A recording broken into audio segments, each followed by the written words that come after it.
honestly, I mean, truthfully, you never would find it. I've never, and it may be out there, but I've never heard of somebody having a near-death experience where they go, well, you need to go back and join the Baptist church, or you need to start going to mass, or you need to go back to the temple, you know, the Mormon temple. You really almost never hear that. And I started to pay attention to that. And so at some point I started to think about other things. And then these near-death experiences were starting to show me a different view. And I started to think this Mormon Church, because there are some beautiful truths in there, that it had this beautiful view of the cosmos, but it was like this big, like looking through just a telescope. And I knew that the cosmos and everything in it was huge and wide and vast and just amazing. And I was really tired of that little view. You got to accentuate the positive. Wow, I feel good. A little bit of feel good goes a long way. You're listening to Karen Swain, teacher of deliberate creation, accentuating the positive, showing you a way to a better life. Accentuating the positive, it's not just fad, it's sanity. Who in their right mind would accentuate anything else? If you feel like that's what you want to do. Welcome to another show, Accentuating the Positive with Karen Swain. Here we are with another fascinating conversation for you today with the gorgeous, I've got a friend online, Kristin Mismash. I'm so excited. Welcome, Kristin. So great to have you online. Thank you, Karen. I'm excited. So Kristin and I met how many years ago? Oh, I don't even know now. She was one of the first to join the Inner Sanctum groups when I started them way back whenever that was. And 7 years ago. 8 years ago. And she's hanging in there. I think you're the only original member. People come and go. And like hundreds of people say they come and they never come. So I don't know. I might change it up a bit, change the time we meet so that it can be more appropriate for people in Australia and also in the Northern Hemispheres. So I've been telling Kristin she's got to share her story on the show for years. I've been telling my friends, we talk often on this show about coming out of the spiritual closet. And my closest friends now thought I was out of the spiritual closet. I said, no, I was out of the closet into a little room. Yeah. So now it's going to change, right? Yeah, well, a little bit. You know, these shows don't reach millions. They might reach a few hundred or a couple of thousand, but across the world, but they might never even reach the people that you know in your community. Yes, often people think when they go on a podcast show, the whole world's going to know who they are. And, you know, a few hundred people, a few thousand people. I mean, there are podcast shows out there now that millions of people are watching. So things are changing in the spiritual podcasting world. Things are definitely changing. But Kristin's got an amazing story to share. Yeah, when I've asked her to share her story, then more stuff happens and more stuff happens. It's been this ongoing. So I know a little bit about your story, but, you know, not all of it, I suppose. But we're going to share your story with people today. Let me tell people a little bit about you.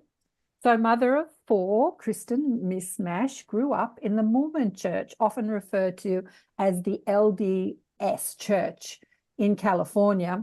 And at the age of 45, she decided to leave the church, much to her husband's disapproval, and follow a more secular spiritual path, one that she had been exploring for around 10 years. Little did she know how far down the rabbit hole this pursuit would take her, and how life would present her with challenges to overcome and cement her newfound spiritual knowledge. With the transition of her husband in 2019 and navigating her community and children, Kristin decided not to throw the baby out with the bathwater when living her spiritual principles. She took with her a lot of what she learnt within the LDS Church. Today, Kristin helps facilitate consciousness events and gatherings. She also helps to create community for people who feel they have lost their community because they no longer resonate with the teachings within them. A Usui Reiki master and teacher, Kristin facilitates sound baths and drum circles in her Reiki studio located in Murray, Utah, near Salt Lake City. And she has got a website. There's not much on it yet. Hopefully by the time you listen to this, there'll be a little bit more on it. Yes. I think I asked her about, I don't know how many years ago, get a website, put a website up. Okay, Karen, okay. And the website is kristinmismash.com. Well, darling one, we've got a big journey to get through today. Yes. Let's start when you decided you grew up Mormon, and there's a lot of like principles given to you about who you are and how to live. When did you start to question that? It's a really good question. I think about that often. When did I really start to question things? I always followed the teachings, and it always felt right to me growing up. And I grew up Mormon outside of Utah. And I had a we call it active Mormon family. My parents were very active in the church. They had callings. I had I still do have a big Mormon family, 7 older brothers, 3 little sisters. So, I'm the 8th out of 11 people, out of 11 children. So that's a big family. I always went to church growing up Mormon outside of Utah. I always kind of felt like a little bit of an outsider. The Mormon community is really, really tight and very supportive. So, with my family and other families at church, it didn't really bother me much. Just at school and things like that, I didn't, have a lot of Mormon friends. I always had a lot of, we call them non-Mormon friends. I had one friend who was Jewish, and I always wanted to go play with her at her house, but I couldn't play with her on Saturdays because that was her Sabbath. And I couldn't go play with her on Sundays because that was my Sabbath. So things like that. As I grew up and became a teenager, I didn't drink or smoke or sleep with boys because that's not a very Mormon thing to do, but all my friends did. It's very common in the Mormon faith. They tell us every member's a missionary. So you're always supposed to be proclaiming the gospel and sharing. And I kind of just kept that to the side. So I never felt like I was the proper Mormon because I didn't do that all the time. But I truly believed the teachings that I was living, and I loved my Heavenly Father. And every time, if I thought about doing something wrong or incorrect, I kind of like, I don't want to disappoint my Heavenly Father. He loves me, and he knows my heart, and he'll forgive me. But gosh, I just want to do what's right. So I just grew up like that. And, I wavered here and there, partied a little bit when I went away to college at Brigham Young University, the God's University, which is the Mormon University. That's what they jokingly call it. Veered off the straight and narrow a little bit, but always went back. And I eventually met and married a man.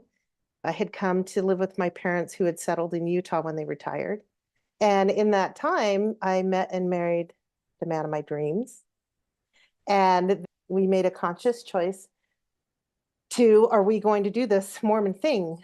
So we got married in the temple, which is very much the Mormon thing. And in the views, you're sealed for time and all eternity when you're married in the Mormon temple. And we decided to raise our children in the church. And he came from a home that wasn't quite as active as mine. So, his dad didn't go to church, but his mom did. His parents weren't married and sealed in the temple, but my parents were but we decided to come together and raise our children together.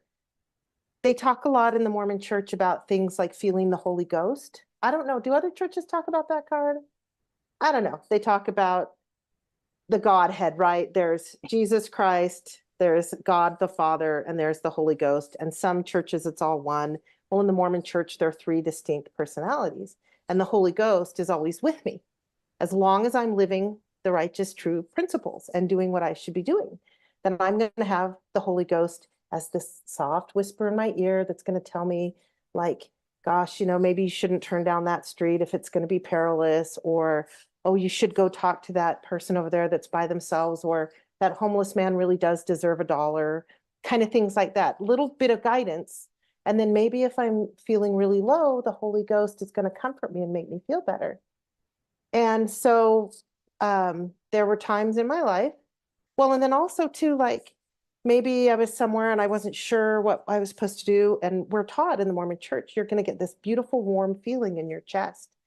That's the Spirit confirming to you that something that you're hearing is true, right? So what I'm talking about are these principles that I grew up with that were very much Mormon spiritual principles. And there would be times when I would be sitting in church, and sometimes just in the group with all the women. They call that the Relief Society. And I'd be like, after 5 or 10 or 15 minutes, I'd be like, oh, there it is. I feel it. Like the spirit must be really strong in the room right now. The Holy Ghost must be really present. Oh, that's really lovely. Okay. So I guess I'm doing what I'm supposed to be doing. Well, there's a lot of controversy about the Mormon Church. And I do specifically remember things about excluding people that were Black, African Americans in America, but Black people from having all the keys of the priesthood and being sealed in these temples. And they were denied it for many years. And they actually weren't given any of the regular rites and rituals that sealed my family for time and eternity, but they weren't allowed to have that, not until the mid-70s. And I like to think, because I don't know for sure, that if I was growing up Mormon in the 70s, like I was born in 1970, right? But if I was at my age now or in my 30s or 40s, I would have left the church then, because I think that's horrendous, to deny these spiritual God-given blessings, to somebody just because of the color of their skin. So there's controversies like that, right? And then also too, in the Mormon faith, women are supposed to, they're much more subservient. And my cat wants my water, so I'm going to move that. But the men hold the priesthood, and the men have all the keys, and the men hold all the major callings, and the men run the church. And I can be on a committee and do a bunch of things that run that committee, but I always have to turn to the men to make sure it's done right. And that's kind of bothersome too. But around the time that I really, like you said, when I was 45, leading up to that, somewhere in my 40s, there were a lot of women in the Mormon Church who were crying out. They wanted to have these priesthood keys as well. They wanted to be able to bestow a healing blessing on their children rather than waiting for, husband to come home from work or to have some higher profile member of the congregation come and do it. Those kinds of things. And I actually didn't want the priesthood myself because that's a lot of responsibility. I already had a responsibility with a husband who worked 2 full-time jobs and 4 kids, right? I didn't want that. But I knew there were women that wanted it. And also there was a lot of exclusionary things going on with the LGBTQ community and, with churches and Christian faiths. And here's my cat. She really wants my water. But anyway, there's, they say it's in the Bible, it's an abomination, all these things. So all the Christian faiths, and the Mormon Church really is a Christian faith because it's very Christ-centered. But there was a lot of outcry because people who were gay also couldn't go to the temples and get married and sealed and have their families be forever. So there were just all these things that were coming and building. And in the meantime, I was having these spiritual experiences. There are spiritual experiences in the spiritual community, but in my church community, I'd feel the Holy Ghost in my chest. I'd sometimes get a whisper here and there. Actually, one time I did hear a booming voice. And all of this was leading up to just, gosh, I know that there's this beauty out there and there is this truth and this knowledge. And I had always studied, I think, since my teens, near-death experiences. So that's kind of my gateway drug out of the church. We'll call it that, if you will. But near-death experiences, and they were fascinating. And people would go to the other side for moments when they'd be declared dead or not. I would read up on it and be like, oh, did they see heaven like they taught me about it in the Mormon Church? Oh, did they see the 3 degrees of glory? Did Christ come and say, go back and fulfill your callings at church and pay your tithing? I was always looking for these validations. And I honestly, truthfully, you never would find it. I've never, and it may be out there, but I've never heard of somebody having a near-death experience where they go, well, you need to go back and join the Baptist church, or you need to start going to mass, or you need to go back to the temple, the Mormon temple. You really almost never hear that. And I started to pay attention to that. And so at some point I started to think about other things. And then these near-death experiences were starting to show me a different view. And I was started to think this Mormon Church, because there are some beautiful truths in there, that it had this beautiful view of the cosmos, but it was like this big, like looking through just a telescope. And I knew that the cosmos and everything in it was huge and wide and vast and just amazing. And I was really tired of that little view. All these things, you know, what's this discrimination of women, discrimination of gay people, discrimination of people because of the color of their skin? Like it doesn't fit. It doesn't make sense. And so I started to, with the magic of the internet and YouTube, and I had this iPad that my family had given me for Mother's Day, and I'd get everybody to bed at night and I'd hunker down on my iPad and stick my headphones in and I'd watch whatever I want. And my boys were teenagers then, and them and my husband, like I would look up all kinds of things like, you know, is this really footage of Bigfoot, or the queen is an alien shapeshifter, or it just the craziest stuff. But I knew they would mock me for it, right? Like, but then of course, you know, the algorithm's kind of smart. It starts to feed you stuff.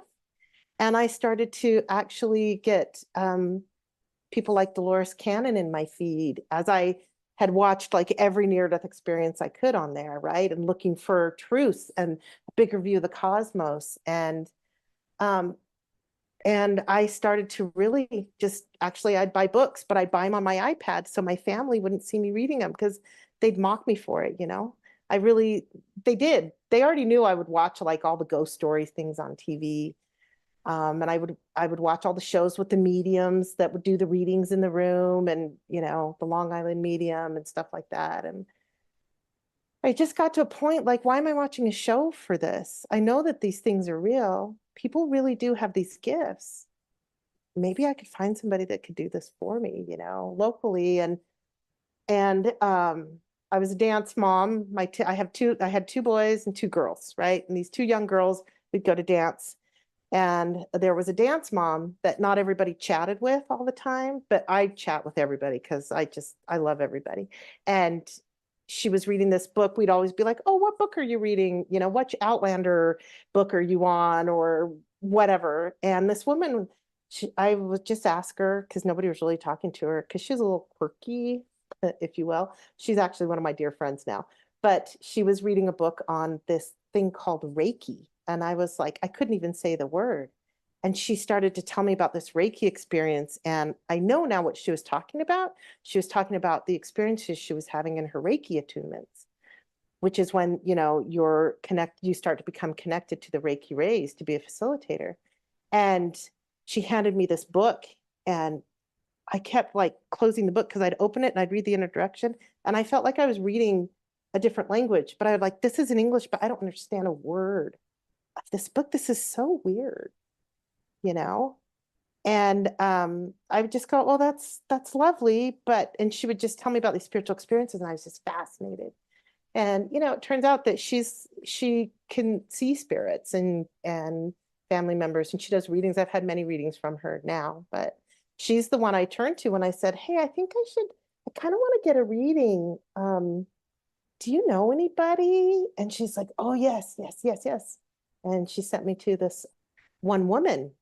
And, you know, I was still a member of the church at the time. And it was kind of like, shh, don't tell anybody. I don't know if I'd get in trouble, things like that. But I went and I had this reading, and it was pretty dang good. It was pretty cool. And she said some things about my main guides, two guides. This is what she did. She went, okay, you know, oh, you have two main guides, and they're right here with you. Everybody has a guide, and they don't really have gender. Oh, this one, he's a man. He's telling us he's telling me he's a man. And this other one, oh, it's female, and you're connected with her, and you have something in common with her. And she says there's a similarity. And we talked, and then she did this reading. It was about a half an hour. I never quite pinpointed who this woman was. I thought maybe it was a grandmother. But I didn't tell this woman that I'm adopted. So this is something I haven't said here either. I'm adopted. I was adopted as a newborn and sealed to my family for time and eternity through a temple ceremony. It was quite lovely. there was always this discussion between me and my husband. He's like, well, that's not your blood family. I'm like, yeah, but it's my spiritual family. Like, I'm grafted in like the olive tree, like in the scriptures, and we're sealed, and so we would always have these discussions. But anyway, this woman giving me this reading, she goes, whoever she is, you're connected with her. She says there's a similarity, and she wants you to know you're quite psychic and it runs in the family. And I went, okay. I didn't even tell this lady that I'm adopted. So like, what family does this run in? Like, I had met my birth mother by that point, but I hadn't met my birth father. Like I didn't know whatever. So I thought about it, people out there, if you get readings, and Karen, you probably know, like sometimes later you think about it and you go, oh, I know what that is. So it's actually, I don't remember now how I arrived at it because this was about 10 years ago, but it turns out that it's my great grandmother. And the similarity is that I'm named after her. My name is Kristin Elizabeth, and her name is Elizabeth. She died in the early 60s, so I never knew her. And it's my adopted great grandmother. But I'm quite psychic, and it runs in the family. But I thought about her daughter, my grandmother, and she lived by the Holy Ghost pretty tight all the time. My own mom, the one that raised me, my adopted mother, who I will always just refer to as my mom, was also very intuitive, but listened to the Holy Ghost, right? Yeah. And so, so I just thought that was very interesting. I realized who it was. This woman actually stopped giving readings not long after I was going to get one. A few months later, she had stopped. Something about it, I don't really know. I will tell you, it wasn't the warmest reading I've ever had, and I don't know that I would go back to her, except for I trusted her, right? Yeah. I think she just got jaded and tired of, because she did this whole reading for me, and she goes, you're actually quite beautiful. Everybody comes in here and they've had all this trauma and they're crying in tears, and you just have this lovely, wow, you have this lovely life, right? So a year later, I decided to go get a reading again, and I was recommended to a woman by a good friend of mine who you met, Karen. We came to Australia with her when I came to see you, her and her daughter. You did? Yes. And I walked right in, and it was so interesting. This woman, beautiful, warm, loving, like what you would think this medium would be, just big and soft and huggy, right? And she did the same thing. She goes, oh, okay, you have two guides, and they're right here. And this one, they don't usually say that they're male or female, but this one's telling us it's a man, and this one, it's a woman. And I go, and it's Elizabeth. And she goes, yeah, it's Elizabeth. Yes, da da da da. And she goes, she wants you to know something. You're quite psychic, and it runs in the family. So totally different medium, totally different. Love it. Yeah. So that's where I just finally said, all right, no holds barred. I'm just going to study everything I want. And I started studying Dolores Cannon, and, there's so much there.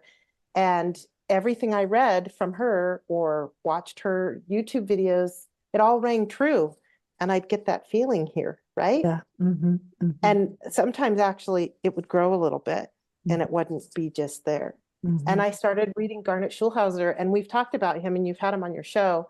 And I actually met him in person, but his books, his first 3 or 4 books, oh, they just opened my eyes to what it really is like on the other side, So I've talked for quite a bit there, and there's so much more to say, but that's really where I finally arrived at, where I would start to just dive in. Yeah, this is so totally much more, dive in. so much more to say. But yeah, Kristin always tells me that Garnet Schulhauser was how she found me, because Garnet had reached out to me, oh God, I don't know how many years ago, and it's probably about 8 years ago, and said, can I come on your show? Here's my story. And I'm like, whoa, like, damn, this guy is amazing, because he just shared a bit of his story. And I put him on the show, and I had no idea what he was going to say. I hadn't read his books, and I was totally dumbfounded at his experiences. Like, wow, because incredible New World teachers, first in the Academy of Light, and then on radio, and then podcasting. So for years, and I had never heard. Well, I actually had heard one other person who'd had astral adventures that had been taken with a guide to different realms. I had read a book about it. Anyway, that's another story. So I had this silly cover image of me going, what is and Garnet looking really serious. And Kristin thought, who's this idiot? I kind of did. I'm like, gosh, he's got all this great knowledge, and why would I watch this? But I exhausted YouTube. There were no other Garnet Schulhauser videos to watch.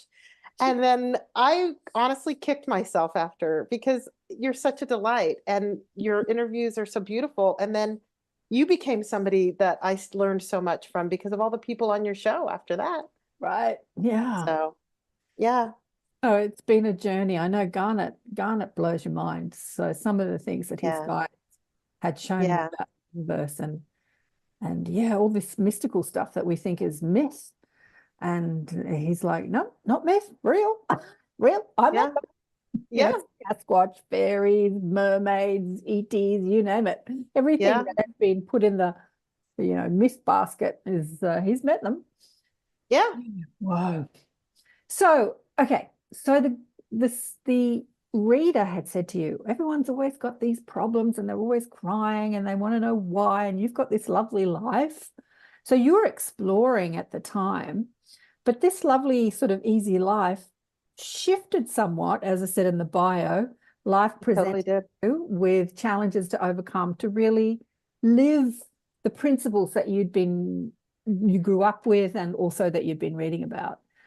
So do you want to share what happened? Yeah, I would love to share. There was a change in the church's policy where some information got leaked about their policy in the Mormon Church's policy that got leaked out.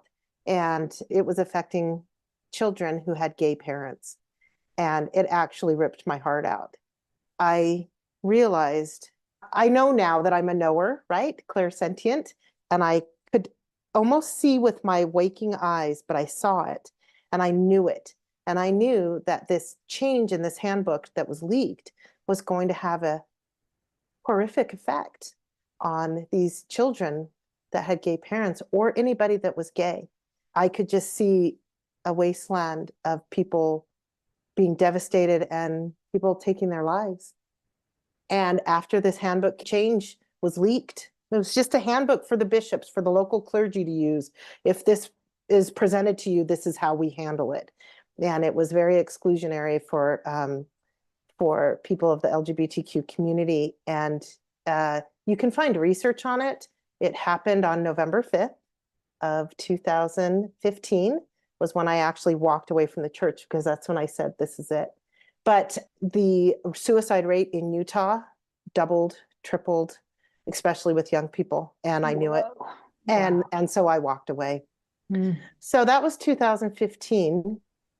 In the end of 2017, a really dear friend of mine, one of my dearest sister's friends, she's actually my Reiki master now, came to me and said, Kristin, you had this Reiki session last year after you had this surgery. And, I just want to let you know, Reiki calls to people, but I just feel like I'm being tapped. That's her word. I'm being tapped, that I should let you know I'm starting a class next week, and a couple of your friends are in it. And I said, well, Debbie, how much does it cost again to do that? Because she told me a year ago how much it cost. And at the time I was like, all I could hear was my husband going, yeah, forget it. Right. Yeah. And then, well, okay, well, so I said, how much does it cost? And she told me, and I said, I have my own money now. But back then it was the story in my head, it was the same situation, but it was the story in my head. I wasn't ready back then. But I said, how long does it take? And she goes, well, it takes all day, to teach all this. And then we do the attunement and you come back a month later, it goes all day. And when she told me that a year before, I could hear my husband going, you're going to be gone for how long? And it's costing how much? But by then I'm like, he's fine with the kids, which he always was, because he's a great dad. And I got my own money. So who cares? So I signed up to take this Reiki class, and it was in December. And she's sitting in there, and there's 4 of us in the room. And she says, oh, let's go around and share what called you to Reiki. And everybody had this beautiful, the light shone on the Reiki book. I don't even remember, something like that. And I said, honestly, Debbie, you called me and this time it made sense. So I signed up.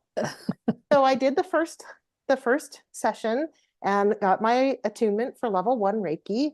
And she's very adamant that you do a 21-day cleanse before you do level 2 because there's a lot of purging that your system or upgrades or whatever you want to call it. So that was in December. It ended up being about 30 days till we could get back together as a group, just with coordinating schedules and husbands and kids and stuff like that. And what's really interesting is in that 30-day period, my husband, we sat in a doctor's office and he'd been having tests run for a couple months. And finally, there was actual news that they found what the problem was. And we were sitting in the doctor's office and we were handed a stage 4 cancer diagnosis. And the doctor was dancing around this number and he wasn't even saying stage 4, but it was cancer. He had appendiceal cancer. It's a very rare cancer. And in fact, he had the rarest form of this very rare cancer. And I realized, oh, he's saying that he has stage 4 cancer. And this is how the thoughts ran in my head, and it was quick fire. And it was, oh my gosh, my children, they're going to lose their father.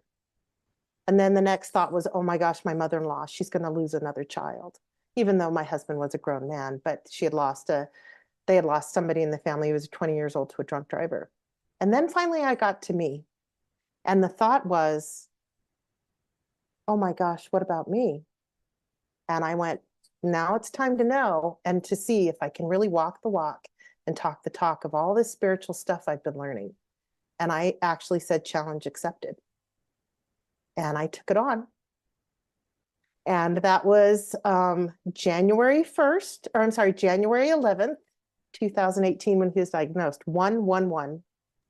And so the next time when I went to Reiki level 2, okay, so it was about a week or so later. In that week, my husband was given a book called Radical Remission. And it was about this research that the psychologist had done, people all over the world who had cured themselves of stage 4 cancer. There were 9 things that these people had done all over the world. And there was an entire chapter in there on energy work, namely Reiki. And so he had given me crap the month before going, how long are you going to be gone? How much is this? I got my own money and you're great with the kids. By the time he finished that chapter, he said, when are you going back to learn level 2? You've got to do Reiki on me every day. Wow. And I sat there in the class and I said, now I know why it was called Reiki. And I did Reiki on him all year long. And he passed March the next year in 2019. So, and I did Reiki on him often, actually. And there's some really cool things to share about that with his passing. But oh God, are we going to get through this without bawling? Yeah.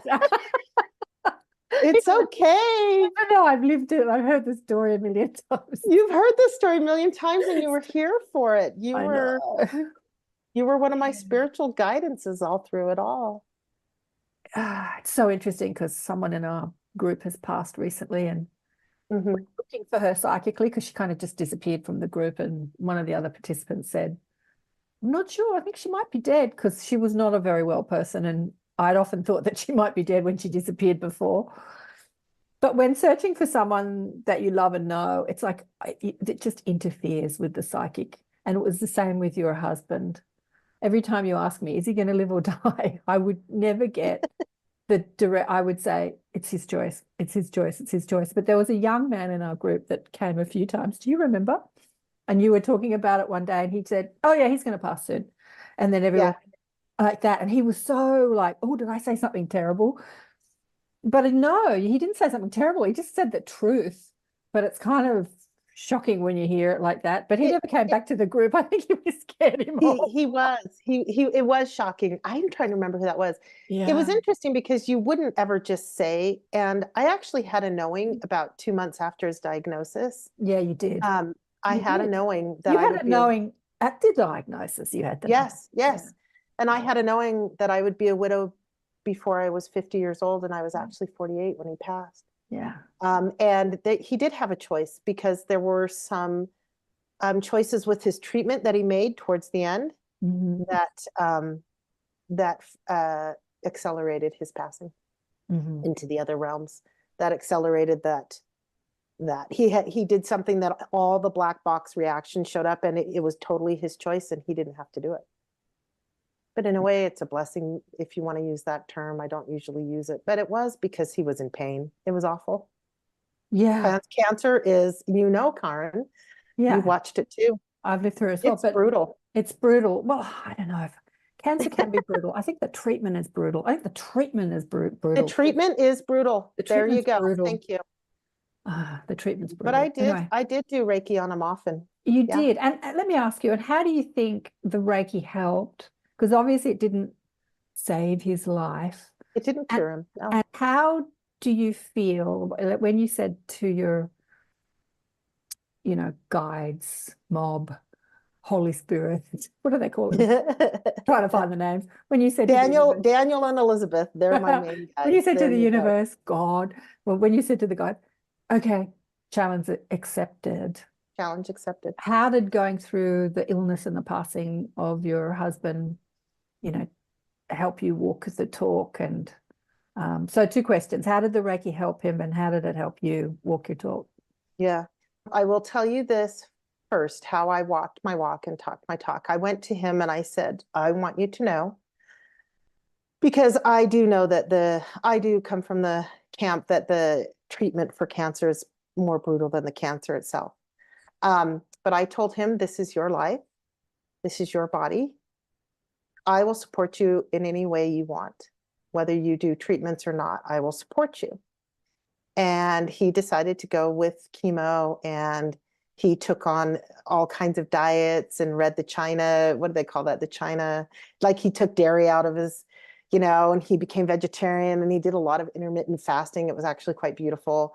And there were some miracles. And, but it was really interesting. He traveled for work, and oh my gosh, it was only about 2 weeks after he was diagnosed. He called me in the morning. I was on my way to work, and he's like, I had the most incredible thing happen in the hotel room last night. And I was like, what was it? And he started to describe this blue light showed up, and he felt his grandmother call it. He heard his grandmother call his name. This grandmother's beloved grandmother in their family who had passed a few years before.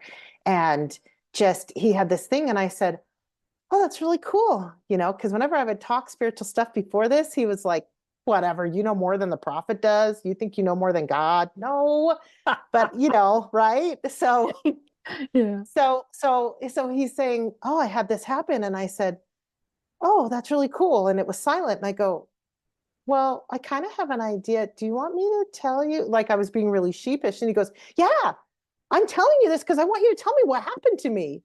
And I was like, oh, he believes me now.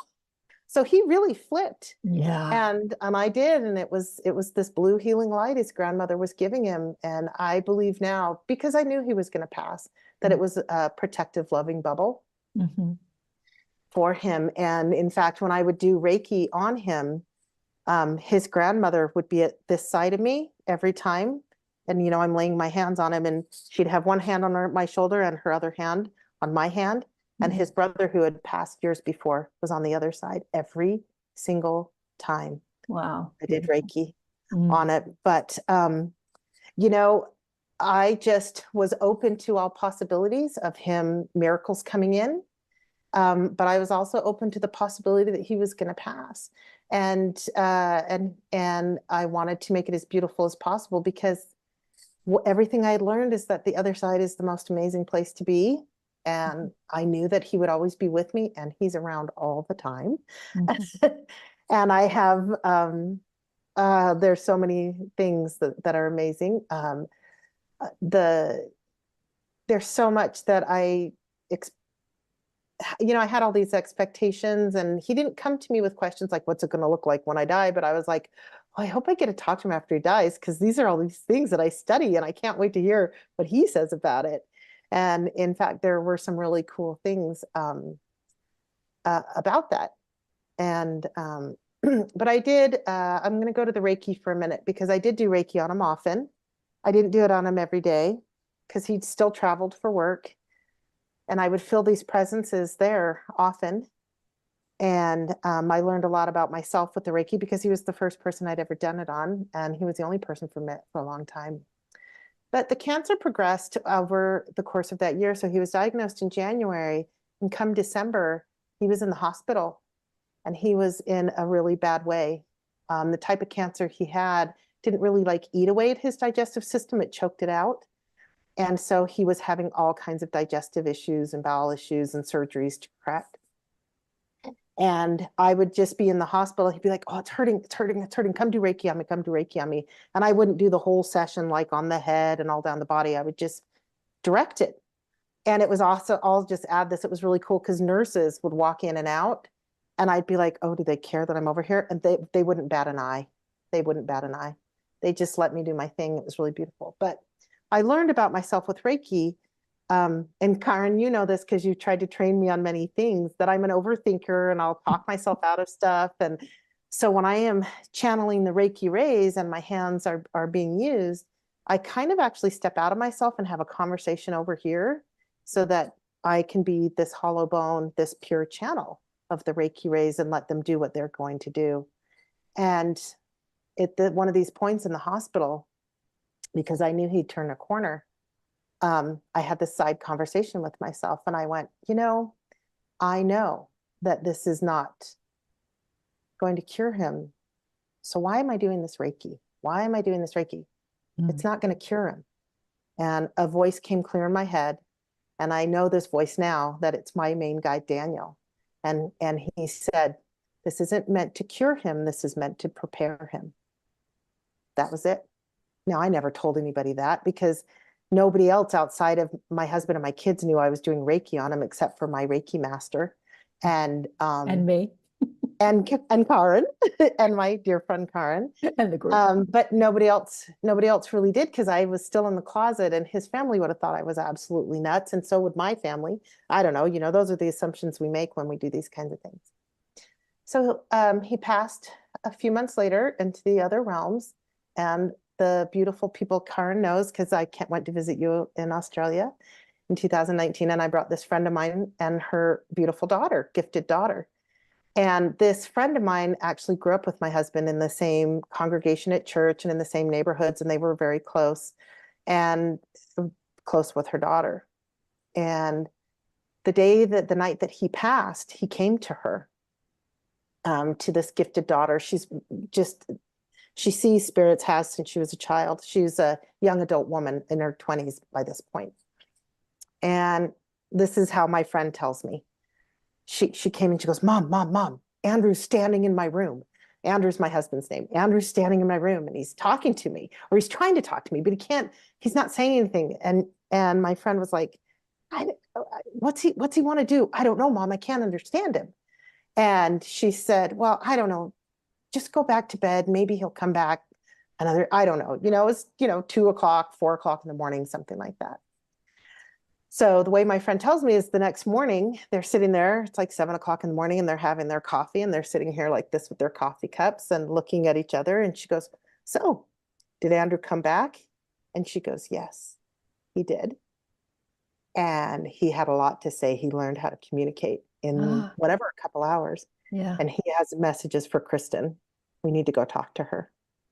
So that was actually the night that he passed away.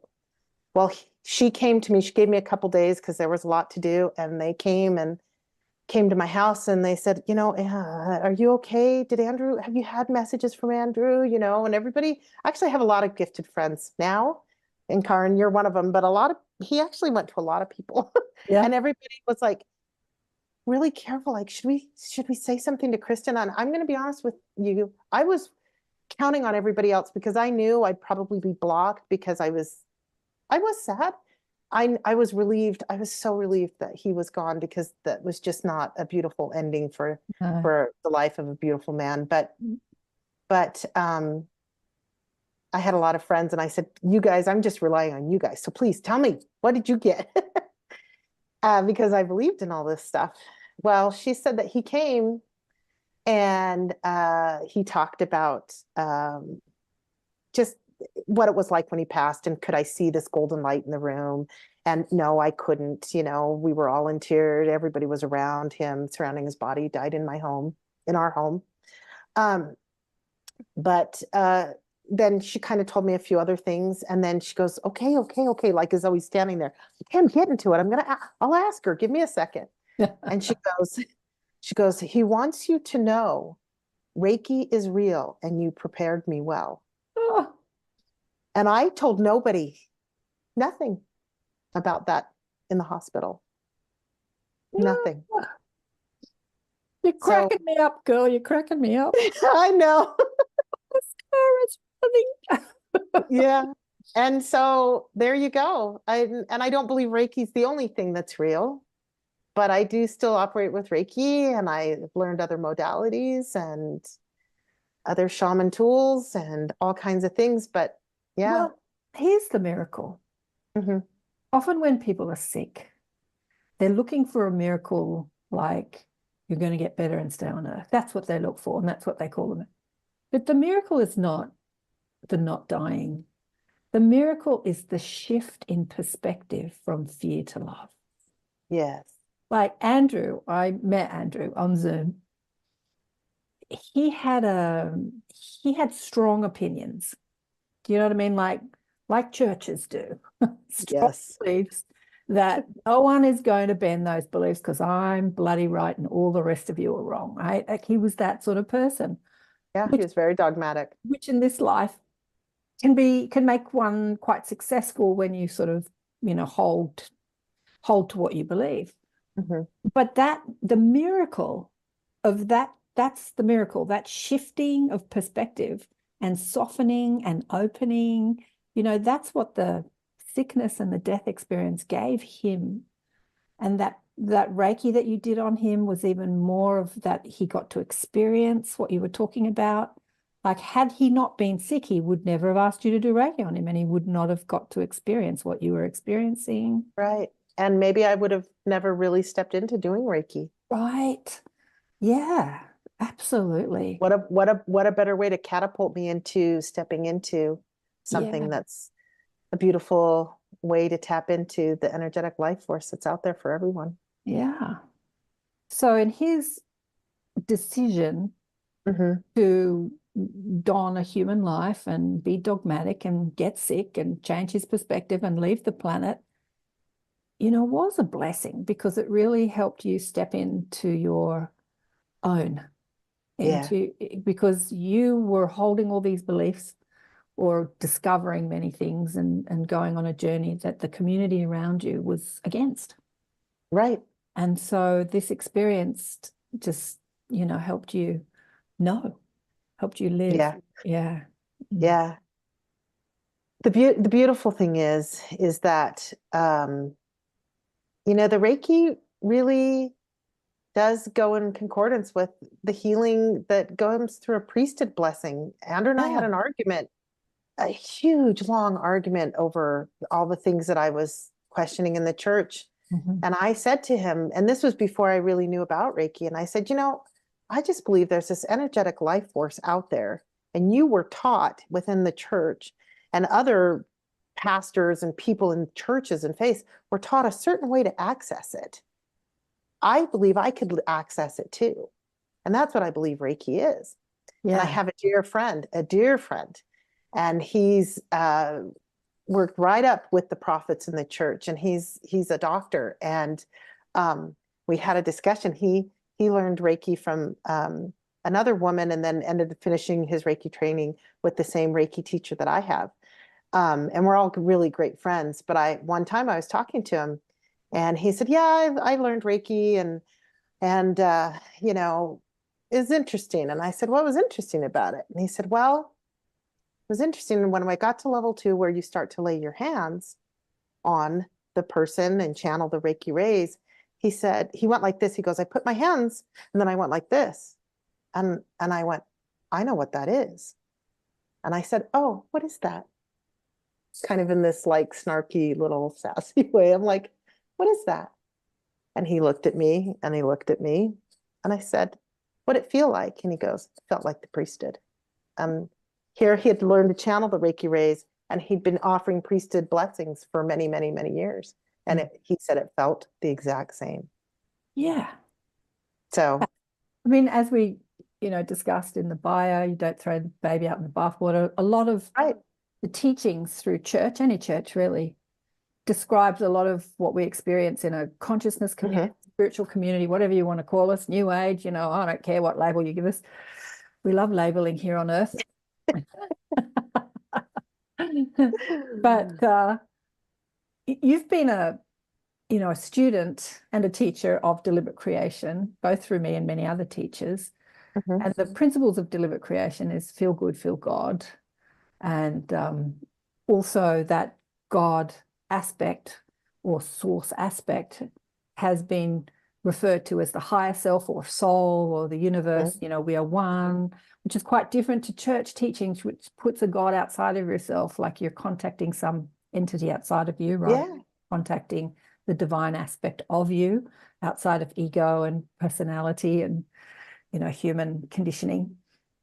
How does it dovetail for you, the sort of the Mormon teachings and the deliberate creation teachings? I'd love to hear that. I love to talk about it, because this is some of the things that I work to do in my community, because so many people, I mean, churches all over, but the Mormon Church, that's the topic of conversation, because I live in Mormon Mecca in Salt Lake City, Utah. Mormon Mecca, yeah. Yeah, that's basically what we call it.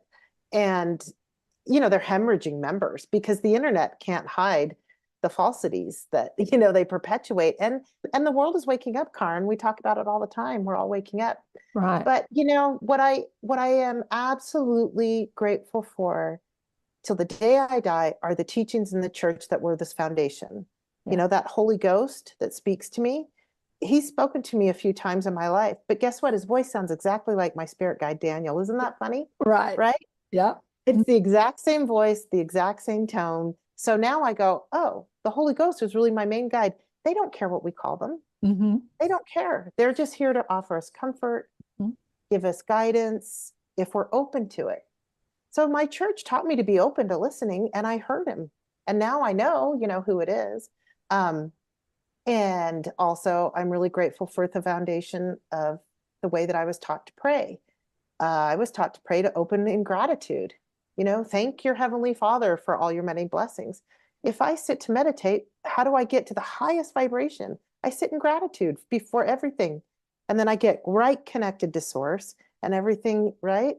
Right. Deliberate creation, in the Mormon Church, they're not to talk about this topic for very long, but they talk about pay your tithing, pay your tithing, pay your tithing. I mean, the money in the Mormon Church is a hot topic, but we're taught to pay our tithing. But the way that they teach it is deliberate creation, because they say if you pay your tithing with the right spirit and you pay that first with the best of intentions, all the blessings will follow.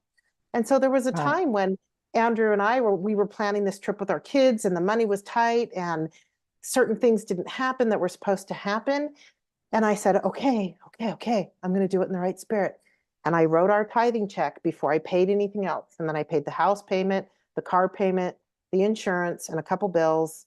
And we didn't really have very much money to go on this trip, but we'd promised the kids, what are we going to do? But I just sat in, I paid my tithing. I did it with the right spirit.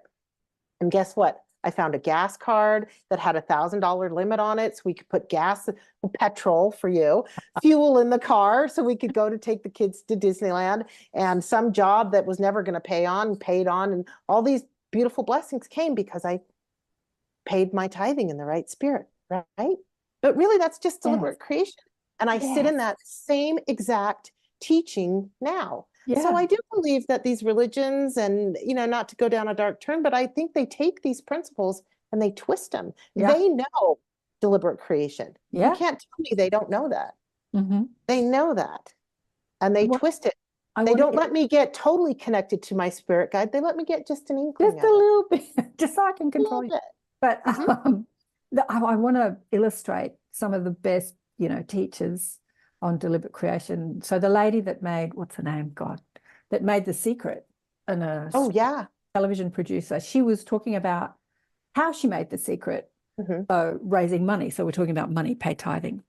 She was saying that it kind of exploded, and the money that the Channel 9 had given her that had said, she was going to make it for television. It's a longer story. And they sort of gave her some money, but it sort of exploded. She needed millions more. And she was like, I was going to use The Secret to create The Secret. And she said that she was feeling the limit, the lack of the money she needed to finish the movie, the documentary. And she said, so she was sitting in lack and she wanted to sit in abundance because she knew that when she felt abundance, so how did they explain it? Pay your tithing with the spirit. Like in the right tone, energy, in the right tone. Yes, in the right energy. And we're every Mormon's taught that. Every Mormon is taught that. So what she did to generate that feeling of abundance and generosity in herself was she took out some money from her bank account, personal money, and she went down the street and started giving money out to people, like not just homeless people, like random, just giving money out to people to invoke that feeling of joy and generosity and abundance. And then all these investors came in and she finished, and millions of dollars were raised, and she finished the movie. You know, but also Louise Hay spoke about this too. You know, she was one of the first teachers of deliberate creation, talking about don't be resentful of your bills. Like, be grateful that the money that you're paying to the electricity company is putting your lights on. You know, just coming back to that spirit or that tone, and when you pay money out, don't like, oh, bloody electricity bill, bloody taxes. Esther and Jerry Hicks, the same thing. Abraham would say, pay your taxes and don't think, oh, these taxes are funding war. Think about where the taxes, where your money is going. It's building the roads. It's upgrading the highway. It's doing things that is helping me. Like, think about it so it's the same teachings in many ways. It is. And I was taught that. And I actually am very grateful for that. There are a lot of teachings in the church. You know, I was taught that the earth has a consciousness in the Mormon Church. Now that's a little bit of a stretch, but this is how I was taught that. And me and my father would talk about this often. In the Mormon faith, Christ was the one who created the earth. He was instructed by God and he came down and created this earth. And when Christ in the teachings was crucified on the cross, the earth wept for its creator.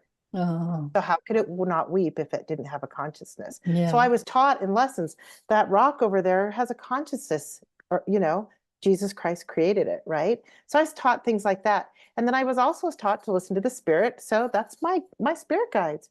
And then I even hear you say this sometimes, and I absolutely love this. So in the Mormon faith and in the church, when you're an active member, you're given callings. So you're a teacher, or you teach lessons, or you get up and talk in church, or you get up, like it's a lay clergy. So all the members are the ones that are doing all the teaching. And, you know, I could get called up to the stand to give a talk in front of the entire congregation on the fly. But you know what? If I'm guided by the Spirit, I'm going to say exactly what the congregation needs to hear. And I've even heard you say this, Karen, and I'm always like giggling to myself, because I'd sit and I'd prepare this whole lesson to teach to my Sunday school class. And then I'd get there and I wouldn't know where these words were that were coming out of my mouth, or to teach the Relief Society, which is the women. And it would be this beautiful lesson and people would be in tears and be like, that's exactly what I needed to hear today. And I was just open to the Spirit telling me what to say, to give to these people. And I was taught that. And then I know that tons of people in the spiritual community are like, well, I'm just going to let Spirit guide. And I'm just going to, the teachers and the extended masters are going to come in and tell me what to say. I don't need to prepare anything. And it's beautiful. And it's exactly what people needed to hear all the time. And I was taught that from childhood. So, you know, don't throw the baby out with the bathwater. Right. Yeah. You know? Yeah, we're channeling it. I was, you know, I'm helping a client put together a podcast, and he often says he used to be a Canadian, he used to live in Canada, and when people like Wayne Dyer and Deepak were traveling around America back in the 80s, I think, or 90s, they didn't come to Canada, so he put on events for them throughout Canada. So he met Wayne Dyer personally, and Wayne would often say, I don't know what I'm going to say, but I know that I'm going to say exactly what you need to hear. So he would often say that before he went on stage. I'm just going to show up and start talking. And I say that with everything I do, with clients, with shows, with, you know, groups. Just show up. But Karen, don't you sometimes, some of the people that you teach and guide, don't you need to teach them that? And it's hard when we get older to wrap our head around the fact that what's going to come out is what needs to come out, and just trust and be open to the guidance. Where I sit with that now is I open my heart. So talking about the church and having callings and being, everybody has something that they do in the church. Well, my favorite calling in the church was the ward activities chairperson, meaning I did all the activities for the entire congregation for 8 years. All the barbecues, all the breakfasts, all the, field trips, everything, firesides. I did that for 8 years. And I was taught to sit and make sure that there was the message, that there was Christ in the message, and to get guidance from the Spirit. Well, guess what I do for a living now? I am an event planner. And I sit there and somebody comes to me, and I'll be helping run a conference. And somebody comes and goes, oh, somebody's in this room and we've booked both rooms at the same time. I don't know how. It missed all of us on the schedule. What are we going to do? And I sit there and I finally, even in the last couple of weeks, have realized this is how I'm able to do what I do, is I sit and I actually go to my heart. I don't think about it. I go to my heart and the answer comes. Oh, that's all right. We're going to use that other room that nobody's using right now, right? Nobody's in that other room, even though it's set up. Move the chairs around. We're going to go use it. Get a mic in there. Can we get a mic in there? Great. And I don't know where it comes from. And I started doing that when I had working for, I had a corporate job where I did all their recognition. When everybody hit all their goals, I would throw all their parties. And I would sit there and I'd go, okay, this problem. And if I went to my heart, the answer would appear. And guess what I'm known for? I'm the problem solver. Well, I'm not doing it. It's the connection to source. I was taught that growing up in the Mormon Church, but it's not throwing that out. And I create conscious events. And I just helped facilitate an entire event last night where bowls and chanting and connecting into your heart and people were telling me their experiences and oh my gosh. And I just sat there holding space in the room because I wasn't the one playing the bowls or leading the meditation, but oh my God, so much fun. And the funny thing is, we talk about this. I'm living my bliss. Yeah. I am living my purpose. Running events, does that sound like living my purpose? But I sit here, oh gosh, you've been talking about it. Oh, it's happening. I call it Happy Sparkles. Uh-huh. And I'm starting to think about this conference that I'm helping IANS, International Association of Near-Death Studies. Like I'm helping them plan this conference where 500 people are going to show up. And there's meals and rooms and speakers. And they go, oh, we don't know what to do about this with registration. And I sit and bliss, sparkles run through all my veins. And I'm like, challenge accepted. It comes again. And I'm like, this is what we're going to do. And magically, most of the time, it all just works out because I let it fall into place. This gifted friend of mine who's worked with me a little bit now, she illustrated it. She said, Kristin, I've watched you. And it's as though you see it like it's a big piece of sacred geometry. And I said, it is though. It totally is. And this event or this thing that I'm planning, or even if it's a birthday party, it's this geometric shape that I see. And if I connect into it, it all just fits and falls into place. Awesome place. Amazing. Beautiful. And it's just doing events. That's not healing the planet, but it's creating ripples that heal the planet. Oh we my get God. everybody together. Together is so important. Bringing people And you know what I'm talking about, Karen, because you do run events. You've done it for decades. Yeah. It's so important. I mean, I do mostly stuff online, and that would sort of serve me well during that time in 2020, 21. Yeah, everybody was like, what's this Zoom? And I've been doing the Zoom. word. I've been doing Zoom for 10 years. But the guides have said to me, the Holy Spirit has said to me, whatever vernacular you want to use, that bringing people together. I almost spit my water out. Physically is so important. It's so important to bring people together physically and to have that physical connection as well as the connection on Zoom. I mean, some of my best friends, like I've only met on Zoom, the people I've had on the shows, and but you did come down to Australia. So I met you physically, got to hug you, and we sat on the bed and chatted, and it was great. But you said something in the group the other day, which prompted me to ask you again to share your story. Oh, yeah. And I said, I want you to share this publicly, because I often do groups where I don't record and people can share openly and not worry about being on a, platform and it's not recorded, and just so people can talk. And you said something about being angry at Andrew for leaving you and how you dealt with that. And I thought, wow, that was such a beautiful story. Do you want to share that? Yeah, I'd be happy to. When he passed away, you know, he was 50 years old, and we'd been together 26 years, and we built a life, and we'd added on to our home, and he was a jack of all trades, master of like 4. So I have welding tools and I have plumbing tools, and he was a concrete man, but I also have, you know, recording equipment because he was a musician. You know, there's a guitar hanging, one of his guitars here, like just stuff. And I've come to realize, because he's come through in readings, you know, he was a bit of a hoarder. He was a shopaholic. Not like you see on the TV shows and it's disgusting and gross, but there's a lot of stuff. And you've heard of this thing called Swedish death cleaning, which is you clean everything up so nobody has to deal with all your things when you pass away. That's what it is, right? Man, I'd wish I'd heard about that before he got sick. So he'd moved to the higher realms, and sometimes I would have a really beautiful connection with him. But I was still dealing with everything in this world that he left behind. I had a house unfinished and stuff to clear out of the garage. You couldn't even walk through our driveway. There were so many tools and equipment and supplies of construction and trucks. And I couldn't even tell you. It's just incredible. You know, I love the experiences and the miracles that happened over the last year with him, but I was doing the dishes one night, and I tend to get a lot of messages when I'm doing the dishes for whatever reason. I think it's the water is a good conductor, right?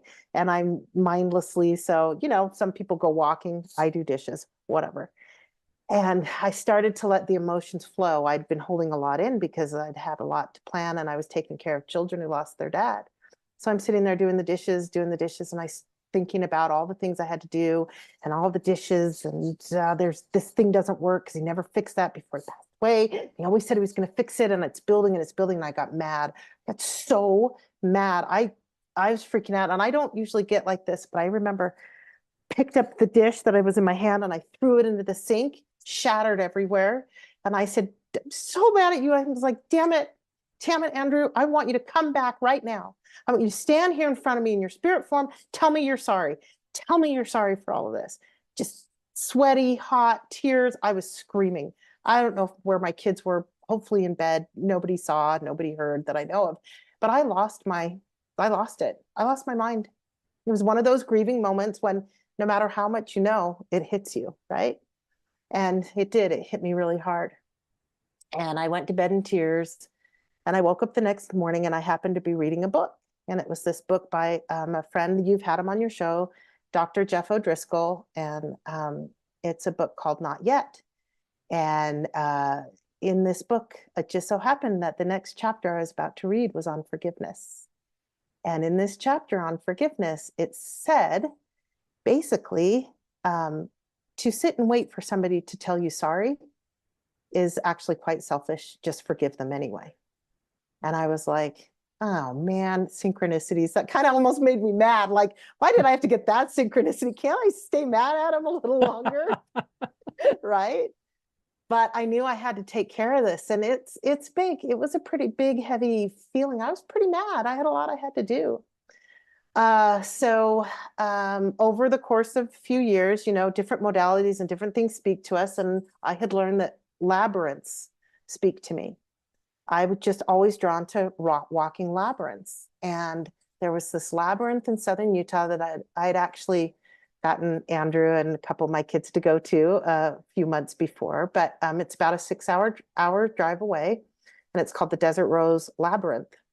And southern Utah is like the center of Australia. It is red rocks. It's where the Grand Canyon is. I don't really know the Celsius, but Fahrenheit, it's 105 on a good day. It was 112. It was the middle of July. And I decided to go down and go walk this labyrinth. And I am not a sunbather. I don't like to get in the sun. I do now after this experience, because I'm going to tell you about it. But I decided to take this burden that I was carrying, this forgiveness, and take it to this labyrinth all on my own. So I drove down there, and I made sure it was noon. It was right in the middle of the day. and that sun was right above me, and it was 112 degrees out, and I just wore like some sandals and just this like t-shirt sundress, nothing else, and it was hot. And I started to walk this labyrinth, and this is a quite large labyrinth. It can take 10 to 20 minutes just to get to the center. And I started to walk this labyrinth, and I was like, whew, okay, babe, I forgive you. I forgive you. Oh, I'm so mad. I forgive you. You know, it's like the spirit of the thing convincing myself. And as I walked it, I really did. I started to sit in this forgiveness. And then it turned to this, I'm so sorry. I'm so sorry for all the things that I didn't do, all of 26 years of marriage, and all the things I did do that weren't right, or just all of this started coming up. And I felt his presence. Mm-hmm. And he was right there. And this voice, and it was kind of often when he comes in and he communicates with me, it's a cross between hearing his voice and a knowing. So it's coming in really fast. And he's like, there's nothing to forgive. There is nothing to forgive. You were perfect. You're beautiful. You're exactly what I needed. Da, da, da. All this stuff came through. And I'm sitting there in tears. I'm so sorry. And I forgive you. But it's clearing it. But I get to the center. I get to the center of this labyrinth. And what do? I don't know. I didn't bring any offerings or anything. So I just stood there, and I turned and faced the sun, and I closed my eyes, and I put my hands out, and I'm standing there like this. And the sun is just baking down on me, and the little beads of sweat, like I could feel my skin glistening. And every little bead of sweat felt like it was a magnifying glass of that hot, hot sun. And I could feel myself literally burning. And I don't know if I stood there for 5 minutes or 20 minutes. It felt a long time. And the sweat was pouring, and I could feel it gather at the back of my neck and trickle all the way down my back, behind my bra, down my spine, all the way down my legs to the ground. So I was literally just dripping this sweat all the way down. It felt like all of that, the forgiveness, the sorry, all of it was just burned off, completely burned away. Like a phoenix, I don't know, but it just completely burned away. And at some point, I gathered myself, and I love the sun now. I absolutely love sitting out in the sun, and I didn't before this, but it's so healing. And then I was like, well, I didn't really have an intention or prepare what I was going to do as I walked out of the labyrinth. So I was like, okay, I'm just going to start walking out. And lo and behold, actually, my spirit guide Elizabeth showed right up. She always comes on this side of me. And she showed right up, and she was like, oh, and I could just feel and sense all this happy and this bubbly. I'm like, you are the most beautiful thing, and I love you so much. And now I can show you how much I love you, because that's gone. It was as though moving that out made it so she could come in. Yeah. Mm. And it healed a huge piece of that grieving part. Yeah. So that's the Desert Rose Labyrinth. It's in Ivins, Utah, Ivins. If anybody wants to traverse down there, it's just an open labyrinth in the desert, rocks, red rocks. It's gorgeous. Beautiful. Yeah. And you said that you never felt that resentment and that, why did you leave me with all this crap again? Like that every once in a while it pops up. If I go to try and find something in the garage, I'm looking for a hammer, and I find 8 grinders, but I don't find a hammer. And I'm like, seriously? And I start, and it creeps up, and then I go, but it's fine. It's totally fine. Yeah. Because, it is fine. What are these things that we worry about? Why? Yeah. What are these things that we hold on to? There's nothing to resent them for. It's as it should be. Yeah. Mm-hmm. Yeah. Oh, darling one. Oh, look at the time. 4:44. I'm not looking. It's 4:44 for you? Mm-hmm. Oh, it's 10:44 p.m. for me. Wow. 444 is my number right now. Thank you. There's so much more. I'm just thinking I could ask you a million more questions, because unlike most of the people I have on the show, I know your story. Yeah. he's around me all the time. Yeah. And I've had some amazing experiences recently, and he will have been gone 5 years this March. 5. God, it seems like Mhm. yesterday. Mhm. 5. Mhm. He's a beautiful spirit guide for me too, Do you and he remember teaches me a lot. when you came to Australia, we went to see Jagdish, that beautiful singer. Oh my gosh, yes, I do remember We were Jai. sitting in the audience and there was something, we were talking about something. He came through. I and remember something exactly. hilarious. What did he say?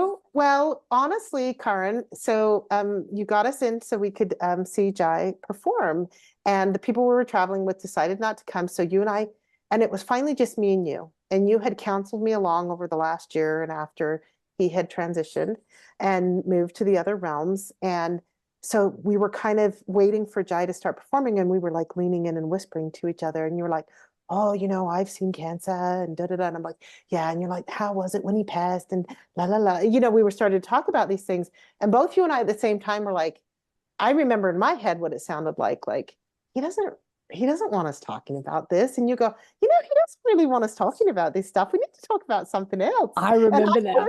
And I went, well, you know what, Karen, you never saw it, but he had a really great ass. He had a great butt.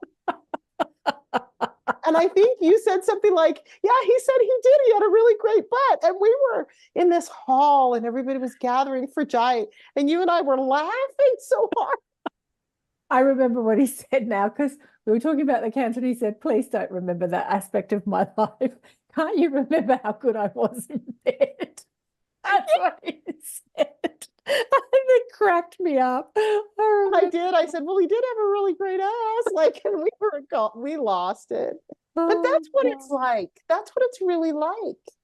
I know the people that have passed are so joyous. Even I remember who's passed, who went through so much pain in her life, physical pain and emotional pain. Yeah. She's so joyous. Once I found her, once I got a hold of her, because I didn't want to know that she'd gone. Is she really gone? Is she really gone?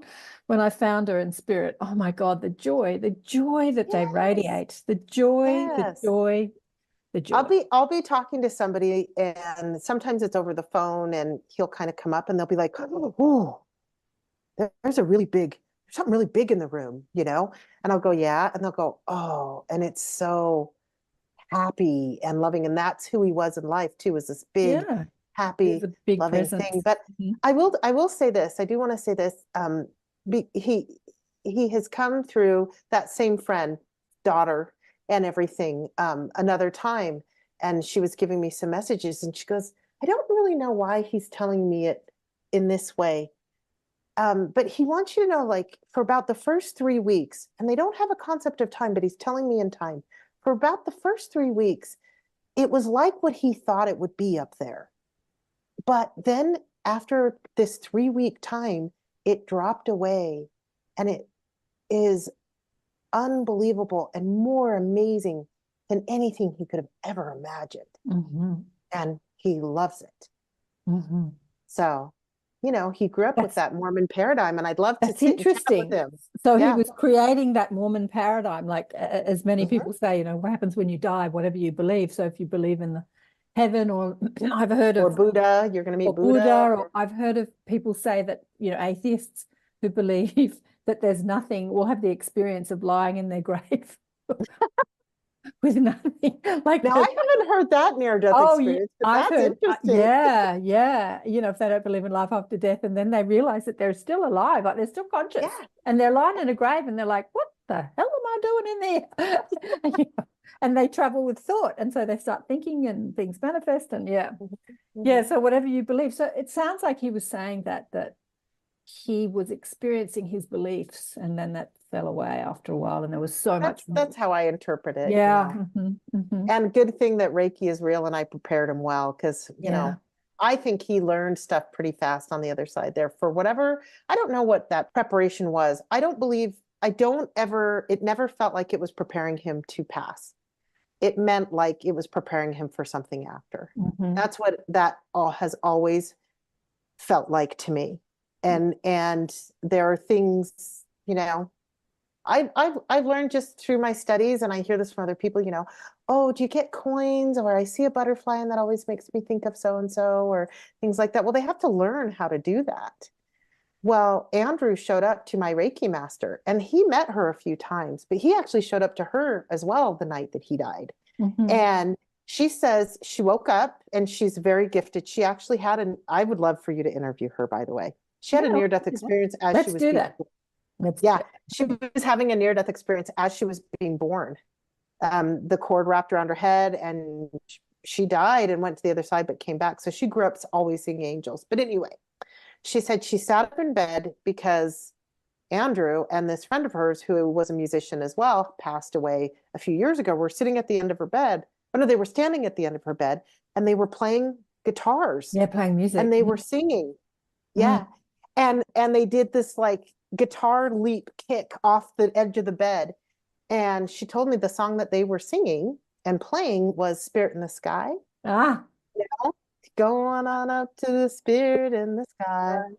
And that actually, from the time me and Andrew met, I don't know if we were gross or not, or morose, but we were like, when I die, this is the song that's going to be played at my funeral. And that was the song that he had always told me his whole life would be played at his funeral. And he shows up in the middle of the night playing guitar and singing to my friend. Now, I would assume that's a little difficult because they go to the other side and they learn how to do these things.